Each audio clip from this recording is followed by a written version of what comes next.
ఇంట్లో అడుగుపెట్టినప్పుడు సాధారణంగా ఏమంటారంటే కోళ్ళు అడుగుపెట్టిన తర్వాత ఈ కోళ్ళే అంటుందన్నమాట. నేను అడుగుపెట్టాకే అంటారు ఇంట్లో పెద్దవాళ్ళు, పాపం నువ్వు అడుగుపెట్టావమ్మా అబ్బాయికి ఉద్యోగంలో ప్రమోషన్ వచ్చిందంటే తెలివైన కోళ్ళు ఏమనాలి అంటే అత్తగారు నా వల్ల వస్తుందండి మీ వల్ల వస్తుంది కానీ అనాలి.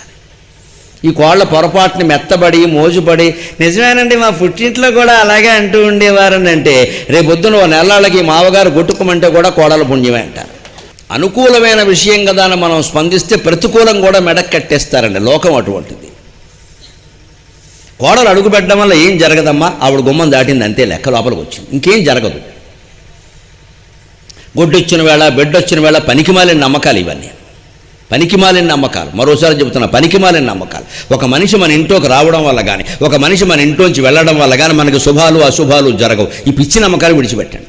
ఏదో కరెంట్ రావడానికి కూడా మనుషులు గంట కడతారు. మీరు వచ్చారు కరెంట్ వచ్చింది, ఆయన ఏమైనా షాక్ కొట్టేలో వచ్చాడా, ఆయన ఏమైనా వేలెట్టాడా? కరెంటు పోవడం రావడం కూడా అర్థం కావట్లేదు అంటే దానికో నమ్మకమా? ఈ దేశం నిండా నమ్మకాలే ఉన్నాయి. నారాయణమూర్తి లేడు, నమ్మకాలే ఉన్నాయి మొత్తం. ఇవి ఇదివరకు ఏవో ముసలాళ్ళలో ఉండేవి, ఏదో 70 ఏళ్ళు దాటే చేదస్తే కుర్రాళ్ళలో వస్తున్నాయండి. ఇదేం కర్మ, సాఫ్ట్వేర్ ఇంజనీర్లు వీళ్ళ దుంపతగా వీళ్ళకి 25 ఏళ్ళు లేవు. వీళ్ళకి పిచ్చి నమ్మకాలు ఏమిటి? ఏం చదువుకున్నారు? బీటెక్లు ఎంటెక్లు చదవడము ఇదే లెక్క. శుక్రవారం మంగళవారం ఉంటుంది, వారాలు 7 ఉన్నాయి, ఇంక 8వ వారం లేదు ఇక్కడ. ప్రతిదానికి మంచి చెడ్డ ఉంటాయా?